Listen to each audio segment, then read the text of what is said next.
दूल्हा तो छोटे बाबा ही बनेंगे। Yeah, it's absolutely right. 1 second. Why not me? वही बोल रहा हूँ, हम क्यों नहीं बन सकते? ये दूल्हा नहीं, दूल्हा हम बनेंगे। आणि माझं काय? मैं बनूंगा दूल्हा। अरे दूल्हा मैं बनूंगा।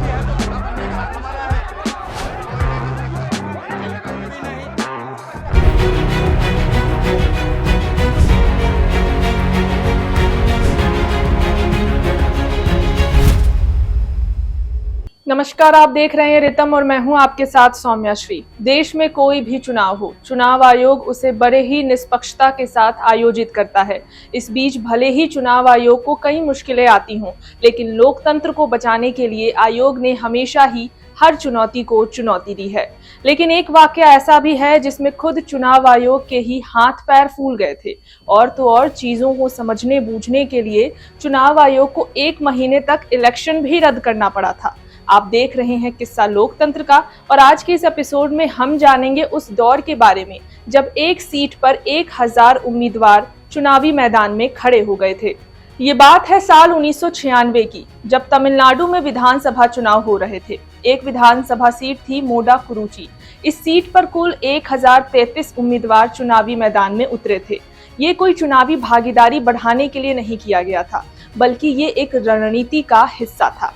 ये सभी प्रत्याशी किसान थे और अपनी बातें मनवाने और सरकार का ध्यान अपनी ओर खींचने के लिए उन्होंने ऐसा किया था।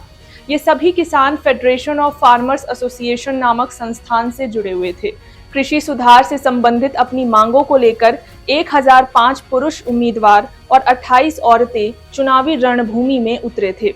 हालांकि तब स्थानीय नेताओं ने किसानों को काफी समझाया था, लेकिन किसान अपनी बात पर अड़े रहे और वे इस चुनावी मैदान में उतरते हैं।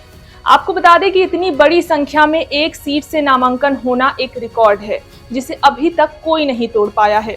तब के समय में एक सीट से इतनी बड़ी संख्या में उम्मीदवारों के होने से चुनाव आयोग चिंतित हो गई थी। चुनाव कैसे होंगे, इसका जवाब खुद चुनाव आयोग के पास नहीं था। मजबूरन चुनाव आयोग ने इलेक्शन ही 1 महीने के लिए टाल दिया। हालांकि 1 महीने के बाद चुनाव आयोग ने यहां सफलतापूर्वक चुनाव संपन्न कराया। आपको बता दें कि उस वक्त चुनाव बैलेट पेपर के जरिए होता था, लेकिन इस खास सीट पर इतने उम्मीदवारों के लिए बैलेट पेपर नहीं बल्कि एक बैलेट बुक छपवाई गई थी। ये बुक भी 50 पन्नों की थी। रोचक बात यह थी कि 1033 उम्मीदवारों में 88 प्रत्याशी ऐसे थे जिन्हें एक भी वोट नहीं मिले थे, जबकि 158 उम्मीदवार को एक वोट मिला था। बाकी बचे प्रत्याशियों की जमानत जब्त हो गई थी। इलेक्शन कमीशन ने चुनाव तो किसी तरह संपन्न करा लिए थे, लेकिन चुनाव समाप्त होते ही उन्होंने अपने एक नियम में बड़ा बदलाव कर दिया। ऐसी स्थिति भविष्य में दोबारा उत्पन्न न हो, इसलिए चुनाव आयोग ने एक बड़ा कदम उठाया।